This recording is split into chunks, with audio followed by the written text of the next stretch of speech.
नमस्कार। मैं डॉक्टर गिरिजा शंकर गौतम, सहायक प्राध्यापक हिंदी, पंडित रविशंकर शुक्ल विश्वविद्यालय, रायपुर, छत्तीसगढ़। मित्रों, आज चर्चा हिंदी भाषा और साहित्य के द्वारा भविष्य निर्माण की, हम उन संभावनाओं की चर्चा करेंगे जिनके माध्यम से युवा आगे चल करके अपनी जीविका और जीवन को बेहतर बना सकते हैं। यदि बात भाषा और साहित्य की है तो वस्तुतः मनुष्य का सहज ही लगाव साहित्य के प्रति होता है और हम सभी जानते हैं कि जन्म के बाद सुनकर और अनुकरण के द्वारा हम भाषाओं को सीखते हैं। हमें अपना जीवन सार्थक करने के लिए भाषा की आवश्यकता होती है और इसीलिए एक संस्कृत की सुभाषितानी मुझे याद आ रही है कि काव्य शास्त्र विनोदेन कालो गच्छति धीमताम व्यसनेन च मूर्खाणाम निद्रया कलहेन वा। तात्पर्य यह है कि बुद्धिमान लोग अपना जीवन, अपना समय पठन और पाठन में व्यतीत करते हैं, जबकि मूर्ख लोग व्यसन में, सो करके, निद्रा में या लड़ाई झगड़ा कलह करके जीवन बिता देते हैं। भाषा साहित्य पुरा काल से ही आनंद प्रदान करने वाला, हमें नीति की बातें सिखाने वाला, दीक्षित करने वाला माध्यम माना जाता रहा है। इसलिए इन माध्यमों के द्वारा हम जीविका चला सकते हैं, रोजगार पा सकते हैं। ये चर्चा बहुत कम होती है। 20वीं शताब्दी के बाद 21वीं शताब्दी में हम सब और जब आगे बढ़ते हैं तब भी सामान्य तौर पर समाज में यह देखने को मिलता है कि तरुण या युवा सामान्य तौर पर भाषाओं के प्रति, भाषा ज्ञान के प्रति सजग नहीं होते हैं। इसके अतिरिक्त दूसरी बात यह कि भाषा और साहित्य और तब तो खेल भी, इनको रुचि का विषय तो माना जाता रहा, लेकिन एक पेशे की तरह, रोजगार की तरह, एक विषय विशेषज्ञ की तरह बहुत कम देखा जाता रहा है। इसलिए इससे पैसे की प्राप्ति होगी, अर्थात हमारा जीवन चलेगा, अर्थ की प्राप्ति होगी, यह भी बहुत कम देखने को मिलता है। स्वांतः सुखाय ही इसे माना गया है। लेकिन इस स्वांतः सुखाय में कि केवल हमें अंतःकरण को सुकून देता है साहित्य, हम इसे पढ़ते हैं, मात्र यहीं तक नहीं है। इस सुकून की परंपरा में, जिसे पढ़कर हम सुकून पा रहे होते हैं, हम वहाँ तक पहुँचने की बात कर रहे हैं और वह आज हमारे इस व्याख्यान का उद्देश्य है। यह पाथेय बनेगा कि यदि हम फिल्में देख करके आनंदित हो रहे हैं तो उन फिल्मों में कैसे जाया जाए जहाँ पर रोजगार की अपार संभावनाएं हैं। या जब हम कोई बहुत अच्छा अनुवाद पढ़ लेते हैं तो हमें वहाँ तक जाना है कि वह अनुवाद किसने किया है, जिस अनुवाद को हम पढ़ते हैं और रसिक्त होते हैं, आनंद की प्राप्ति करते हैं। तो तात्पर्य यह हुआ कि हिंदी भाषा साहित्य पढ़कर हम शानदार नौकरी पा सकते हैं, हम अधिकारी या प्रशासन में भी भूमिका अदा कर सकते हैं तथा परिवार में और समाज में प्रतिष्ठापूर्ण, गौरवपूर्ण सम्मान भी अर्जित कर सकते हैं। तो ये एक सामान्य सी बात है कि हिंदी को हम अब इस रूप में जानें, समझें कि हिंदी बहुत सशक्त हो चुकी है। अब यह मजबूरी नहीं, मजबूती बन चुकी है। इसमें वह शक्ति सामर्थ्य है जो अन्य विषयों में है। वरन मैं तो यह कहना चाहूँगा कि जो अन्य विषय हैं उनसे ज़्यादा हिंदी में रोजगार की संभावनाएं हैं, क्योंकि जब हम हिंदी में काम कर रहे होते हैं तो हमें एक गौरव की भी अनुभूति होती है। राष्ट्रभाषा के रूप में, राजभाषा के रूप में, संपर्क भाषा के रूप में, मातृभाषा के रूप में हम उसकी सेवा कर रहे होते हैं और इसके साथ ही साथ इसके माध्यम से हम यश भी अर्जित कर रहे होते हैं। तो अब आगे हम चर्चा करते हैं कि पहले ऐसा नहीं था कि विद्या अर्थ करी हो, लेकिन कुछ प्रयोजन जोड़े जाते हैं। वर्तमान में अगर हम और थोड़ा सा आगे बढ़ें तो कोई विषय का ज्ञान क्यों रोजगार का पैमाना बने, लेकिन फिर भी वर्तमान की ज़रूरत है कि किसी विषय का ज्ञान उस रोजगार का पैमाना बनता है।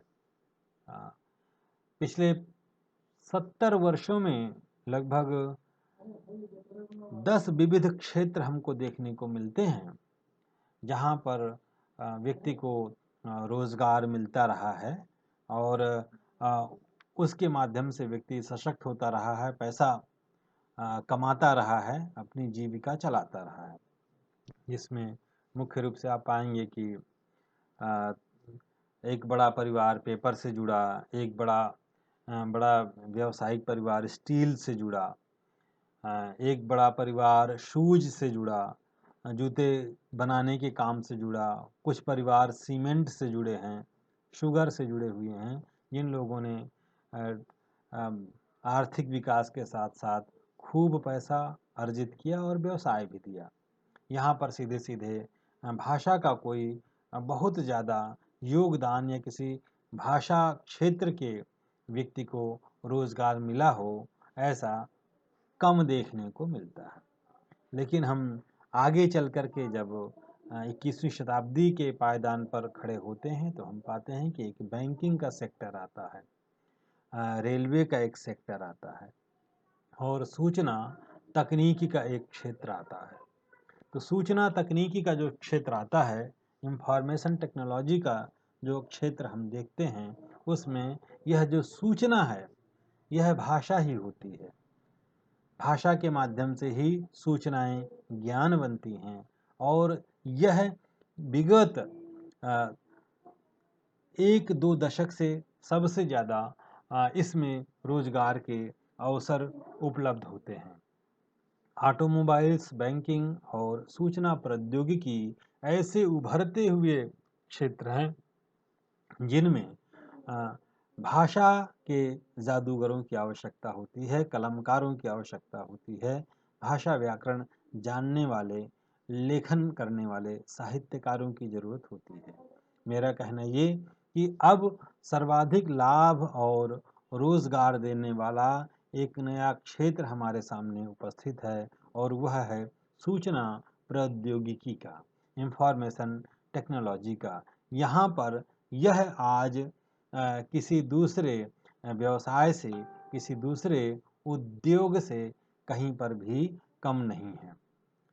हिंदी में रोजगार के कुछ परंपरागत हमारे पास व्यवसाय हैं, जिसमें से एक पहला व्यवसाय तो हमारा खुद का, हम सभी का जो छात्र जानते हैं, वो शिक्षा का एक तरह से है कि शिक्षा विभाग में जो हिंदी की नौकरियां हैं वो बराबर मिलती हैं, उसमें रोजगार के अवसर ज़्यादा मात्रा में मिलते हैं। जैसे जैसे हिंदी का विकास होते गया, हिंदी राजभाषा बनी और राजभाषा बनने के बाद पूरे देश में उसके प्रचार और प्रसार को लेकर के अनेक जगहों पर हिंदी के विभाग खुले, हिंदी स्कूलों में विषय के रूप में, माध्यम के रूप में, वैकल्पिक विषयों के रूप से आगे बढ़ते बढ़ते आप पाएंगे कि हिंदी के व्याख्याता और हिंदी के प्राध्यापक, आचार्य, यह एक हिंदी का रोजगार उपलब्ध करवाने वाला एक व्यापक और बहुत पॉपुलर लोकप्रिय क्षेत्र है।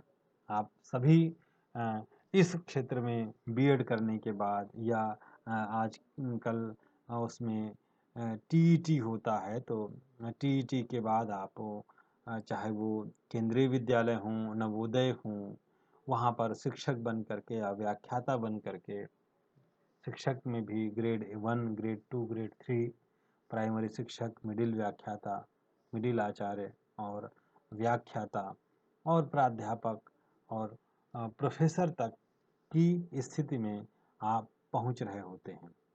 तो एक तो ये विभाग हो गए। दूसरे जो विभाग हैं वो इसमें ही एक शिक्षा का और विभाग है। शिक्षा के क्षेत्र में बीएड आदि जो करते हैं वह भी हिंदी का ही एक तरह से विभाग है। दूसरा, बैंकिंग के क्षेत्र में राजभाषा अधिकारियों की सर्वाधिक नियुक्तियां होती हैं। जो भी बैंक खुलता है उसमें लगभग एक पद राजभाषा अधिकारी का ज़रूर होता है। तो आईबीपीएस के माध्यम से जो स्नातक, स्नातकोत्तर तक हिंदी, अंग्रेजी, संस्कृत या त्रिभाषी या द्विभाषी रूप से इसका अध्ययन करते हैं, वहाँ पर राजभाषा अधिकारी बनने की संभावना रहती है या हिंदी अधिकारी बनने की संभावना रहती है। तो ओएनजीसी या तमाम जगह पर जो केंद्र सरकार के महत्वपूर्ण विभाग हों, रेलवे हो या पेट्रोल के ही हों, इस तरह के सभी विभागों में जो भी विभाग हैं केंद्र सरकार के, वहाँ सभी विभागों में राजभाषा अधिकारी या हिंदी अधिकारी के रूप में पद सृजित होते हैं। और ज़्यादा ना कहें, एम्स वगैरह में भी जो संस्थान हैं, जो सरकारी संस्थान हैं, वहाँ सब जगह भी हिंदी अधिकारी के रूप में रोजगार के अवसर होते हैं। दूसरा महत्वपूर्ण जो क्षेत्र है वह अनुवाद का है। 20वीं शताब्दी भी ट्रांसलेशन की शताब्दी कही जाती रही है, लेकिन 20वीं शताब्दी के बाद 21वीं शताब्दी में भी अनुवादकों की बहुत ज़्यादा ज़रूरत अभी भी बनी हुई है। अनुवादक एक भाषा से दूसरी भाषा में जो द्विभाषिया का काम करते हैं, पुनः सृजन का काम करते हैं, वह अभी भी सर्वाधिक रोजगार देने वाला एक क्षेत्र है।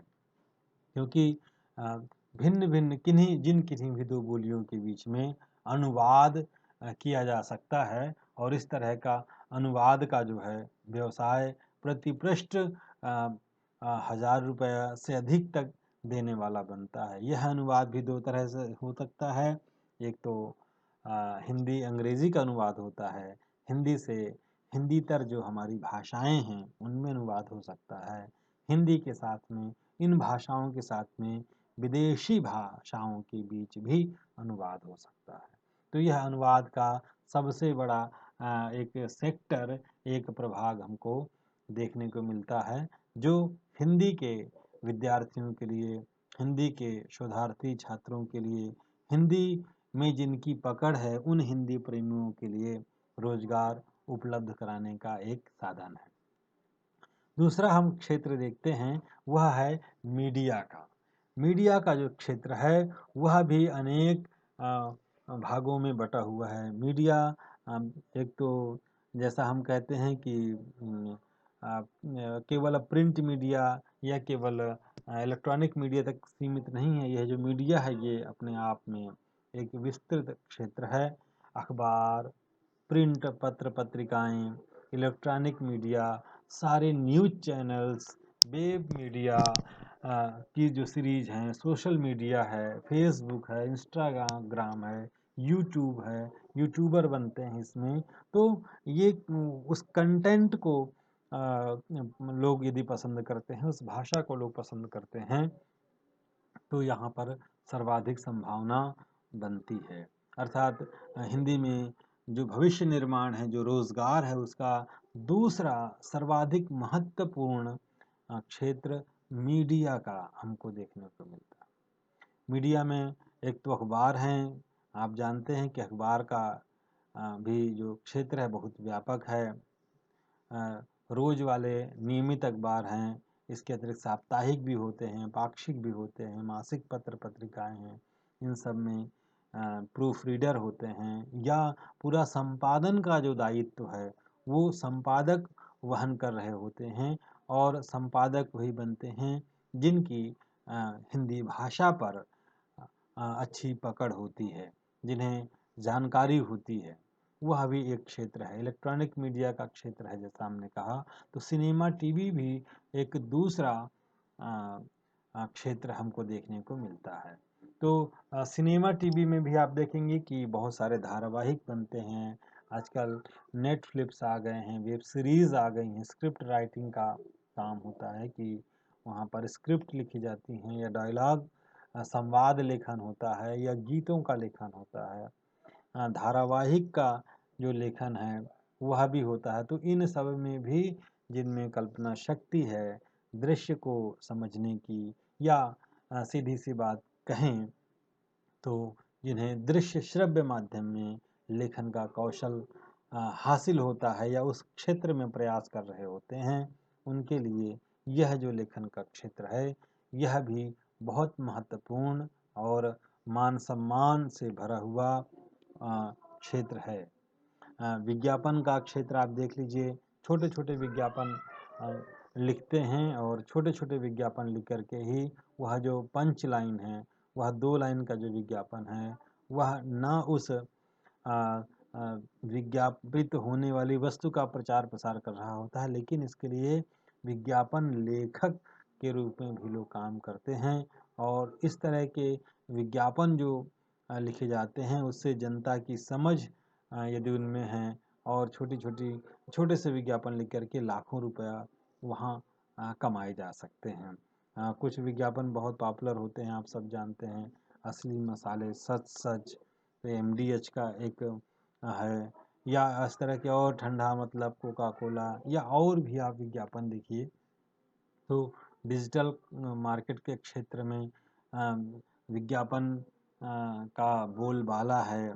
आप यूट्यूब चलाइए तो भी विज्ञापन आते हैं, सिनेमा देखें तो भी विज्ञापन आते हैं, और इन विज्ञापनों के लिए भी लेखक और विज्ञापन लेखक कमाल दिखा रहे होते हैं। अर्थात वह भी कहीं न कहीं वही व्यक्ति होता है जो जनता के व्यवहारिक को समझ रहा होता है, जनता की जुबान को समझ रहा होता है, और जनता को किसी उत्पाद से परिचित कर रहा होता है, उसी की भाषा में, अर्थात हिंदी में हम कह सकते हैं।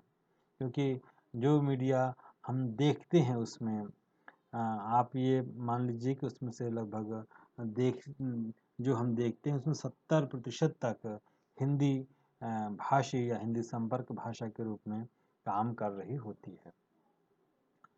हिंदी का एक क्षेत्र शिक्षण और शोध का है। शिक्षण की जो हमने चर्चा की वो आप लोगों से अभी प्राथमिक शाला से लेकर के हिंदी में प्रोफेसर तक की हमने चर्चा की थी, लेकिन इसके साथ में एक शिक्षण से के साथ ही चलता है एक लेखन का भी एक व्यवसाय हो सकता है, जिसमें पुस्तक लेखन हो सकता है, स्वतंत्र लेखन हो सकता है, साहित्य लेखन हो सकता है, अर्थात कविता, कहानी, आत्मकथा, या कवि सम्मेलन भी, हास्य कवि जैसे बन करके भी मंचों पर कविता, नाटक लिख करके रॉयल्टी पाई जा सकती है, यश पाया जा सकता है, और इस तरह से भी रोजगार हम पा सकते हैं। तो ये दूसरा एक क्षेत्र है जो क्रिएटिव राइटिंग का क्षेत्र है, चाहे वो उपन्यास लेखन हो, या पुस्तक लेखन हो, या विज्ञान का लेखन हो। आजकल साइंस राइटर भी इसमें आ रहे हैं, या पॉपुलर जो बुक्स आ रही हैं, तो वो वह भी एक लेखन का क्षेत्र है कि बेस्ट सेलिंग बुक्स लिखी जा रही हैं, ऐसी पुस्तकें लिखना जिनको बहुत से लोग पसंद कर रहे हैं। प्रशासन में भी हिंदी के लिए बराबर रोज़गार उपलब्ध होते हैं जो हिंदी भाषी हैं, जो हिंदी का पठन पाठन और हिंदी में रुचि रखते हैं, उनके लिए हिंदी प्रतियोगी परीक्षाओं में भी मदद करती है। तो प्रशासन में भी हिंदी पढ़ने वालों को एक तो व्याकरण में मदद मिलती है, या जब प्रशासन में जाते हैं तो भी उनके लिए हिंदी कहीं न कहीं वरदान साबित होती है। तो ये आप देखिए कि बहुत से लोग हैं जो गीत लिख कर के बहुत ज़्यादा फेमस हुए हैं, जैसे एक नाम है प्रसून जोशी जी, या आप देखिए कि हिंदी के एक प्राध्यापक थे और उनके उनका जो कविता का जो गायन है, या उनका उन्होंने हिंदी को एक नई दिशा दी है, उनका नाम है कुमार विश्वास। तो कविता या शिक्षण कैसे हो सकता है, आप उनमें देख सकते हैं। अनेक संस्थान हैं जहाँ पर आप चाहे वो केंद्रीय हिंदी निदेशालय हों, एक केंद्रीय हिंदी संस्थान हो, वहाँ पर भी लेखन की बहुत ज़्यादा संभावनाएं आप देख सकते हैं। इसके लिए हमें करना ये होता है कि हम अपनी सोच का दायरा बढ़ाएं, सीमित समय पर अपनी बात कह सकें और दिए गए कार्य को पूरा कर सकें। विज्ञान की पुस्तकों का लेखन एक नया उभरता हुआ क्षेत्र है जिसमें रोजगार की संभावनाएं हैं। हाँ, जो सामान्य लेखन होता है उसमें से त्योहारों पर लेखन हो सकता है, लोक परंपराओं पर लेखन हो सकता है, पुस्तकों का इस तरह से भी लेखन किया जा सकता है। और मुख्य बात ये कि सारी चीज़ों को हमें डिजिटलाइज करके हमें मीडिया प्लेटफॉर्म पर लाना होता है। इसलिए हम कहानियों की ऑडियो बना सकते हैं, वीडियो बना सकते हैं, और इनमें व्यूवर्स यदि बढ़ते हैं तो आप ई पोर्टल बना करके अपने अपने लिए विज्ञापन पा सकते हैं और एक आय का जरिया भी बना सकते हैं। हिंदी पहले जैसे नहीं रही है, अब हिंदी में व्यावसायिक हिंदी आ चुकी है, प्रयोजनमूलक हिंदी आ चुकी है, और अप्लाइड हिंदी भी आ रही है। तो यह जो अप्लाइड हिंदी है उसमें तमाम ऐसी चीज़ें आ रही हैं जिसमें व्याकरण और साहित्य के अतिरिक्त जो अन्य तरह का लेखन है उसे हम जानें, और वहाँ पर भी हम रोजगार पा सकते हैं। इसी मीडिया का जो एक बड़ा क्षेत्र है वो चैनल्स का है, न्यूज़ चैनल्स का है। आप देखिए कि सैकड़ों की संख्या में स्थानीय चैनल चल रहे होते हैं, रीजनल लैंग्वेजेस में चल रहे होते हैं। अब तो भोजपुरी, अवधी, छत्तीसगढ़ी की भी बहुत सारे चैनल आए हुए हैं, तो इन पर धारावाहिक बन रहे होते हैं।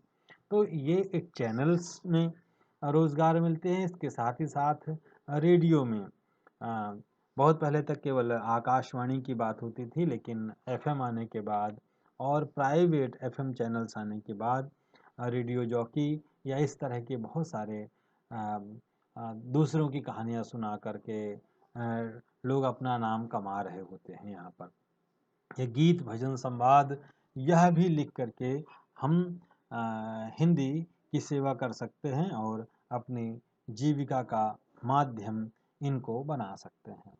तो पहले ऐसा होता रहा होगा कि कोई फिल्म है या कोई धारावाहिक है तो वो पहले अंग्रेजी में बनता है, लेकिन नहीं, अब तो वैसा आप पाइए कि विज्ञापन भी पहले हिंदी में बन रहे हैं। पतंजलि इत्यादि के विज्ञापन आप देखें, और ललित कलाओं में भी हिंदी लेखन हो सकता है। नृत्य कला, चित्रकला, जनसंपर्क, वित्तीय विभाग हैं, साक्षरता है, कानून है, चिकित्सा है, कृषि क्षेत्र में डीडी किसान जैसे चैनल आ चुके हैं, और वहाँ पर भी रोजगार की बहुत सारी संभावनाएं बनती हैं। कहना ये कि हिंदी रोजगार न केवल पाने के लिए, वरना हिंदी रोजगार देने का माध्यम बन चुकी है। अनेक ऑनलाइन सेवा कंपनियां जो हैं वो हिंदी के माध्यम से लोगों को आकर्षित करना चाहती हैं। और आप देखिए कि हिंदी में इवेंट्स ऑर्गेनाइजर अब बनने लग गए हैं, सेमिनार, संगोष्ठियाँ, कार्यशालाओं में लोग सक्रिय भागीदारी करते हैं। इसके अतिरिक्त रचनात्मक लेखन भी बहुत सारा हिंदी के माध्यम से किया जा सकता है। तो वह भी एक क्षेत्र है जो रोजगार का क्षेत्र है। कुछ और हम चर्चा करें कि हिंदी किस तरह से बढ़ रही है, अर्थात रोजगार उपलब्ध करा रही है। न्यायालयों में भी अब हिंदी की मांग बढ़ी है, वह भी एक नया क्षेत्र है। हम सब आप जानते हैं कि जब हम लोग मोबाइल का शुरुआती प्रयोग कर रहे थे तो उसमें कुछ ही भाषाएं थी। शुरुआत में अंग्रेजी आई या चाइनीज़ आई या जापानीज़ आई, लेकिन अब देखिए भारत की भी लगभग 10 भाषाएं मोबाइल पर उपलब्ध हैं। और 10 नहीं, रचनात्मक अब तो ये कहें कि 22 भाषाएं यदि आ गई हैं तो भी कुछ मोबाइल जो भारत में बन रहे हैं उनमें भाषाओं की संख्या पहले से ज़्यादा है। लेकिन इन सब क्षेत्रों में हमें काम करना होता है, तो हमारे साथ थोड़ा सा व्यवसाय का एक दबाव आपको देखने को मिलेगा, डेडलाइन एक मिलेगी और उस पर आपको काम करना होता है। न्यूज़ एंकर हैं, रिपोर्टर हैं, वह तो हिंदी का एक बड़ा क्षेत्र है, जहाँ पर इसकी हिंदी के लोगों की या भाषा के जानकारों की आवश्यकता होती है। तो हम सभी को आपस में जोड़ने का काम तो हिंदी करती है, लेकिन यही भाषा वैश्वीकरण की कल्पना को भी संभव बना रही होती है, क्योंकि यदि विश्व एक ग्राम होगा तो एक भाषा भी होनी चाहिए, और वहाँ पर हिंदी विश्व में जो तीसरे नंबर की भाषा बनी हुई है, वह अब कंटेंट अपलोड और डाउनलोड की स्थिति में टॉप पर पहुँच रही है। बहुत तेज़ी से हिंदी मीडिया प्लेटफॉर्म पर आ रही है, और इस मीडिया प्लेटफॉर्म पर हिंदी को लाने वाले कोई ना कोई तो होंगे ही, और उन कोई ना कोई होंगे ही की जगह पर हम हिंदी वालों को आगे आना चाहिए और भाषा और साहित्य और कल्पना, दृश्य आदि का संयोजन कर हिंदी में हिंदी के माध्यम से रोजगार भी पाने का प्रयास करना चाहिए। तो इस तरह से हम देखें कि अब हिंदी का प्रचार प्रसार उस रूप पर केवल अध्ययन अध्यापन के रूप में ना रहकर राजभाषा के रूप में, और इसके बाद में 21वीं शताब्दी में हमारी ज़रूरत ये है कि हम जो प्रोडक्ट्स लेते हैं वो भी हमारी भाषा में हों। इस तरह से सबटाइटल के रूप में और डब के रूप में, डब फिल्म के रूप में, अर्थात अनुवाद के रूप में, ट्रांसक्रिप्ट के रूप में भी हम मीडिया में अपनी भाषा को देखना चाहते हैं। अर्थात हम कह सकते हैं कि आज हिंदी में ना केवल हिंदी पढ़कर आप कवि बन सकते हैं, साहित्यकार बन सकते हैं, यह तो बनेंगे ही बनेंगे, ना केवल संपादक बन सकते हैं, वरन आप मीडिया प्लेटफॉर्म पर आकर के आप हिंदी भाषा के माध्यम से रोज़गार, रुतबा सभी कुछ पा सकते हैं। तो इसलिए अब हिंदी का जो क्षेत्र है वह व्यापक है। ज़रूरत हमें इस बात की है कि हम हिंदी की इस सामर्थ्य को समझें और हिंदी के माध्यम से अपने आत्मविश्वास को बढ़ाएं और रोज़गार प्राप्त करें। ये एक सामान्य चर्चा हम लोगों ने अभी हिंदी को लेकर के आप लोगों से की है। मुझे उम्मीद है कि आप लोगों को ये पसंद आया होगा। यदि आप मुझसे संपर्क करना चाहें या इस पर कुछ और जोड़ना चाहें तो आपके प्रश्नों का स्वागत होगा। धन्यवाद।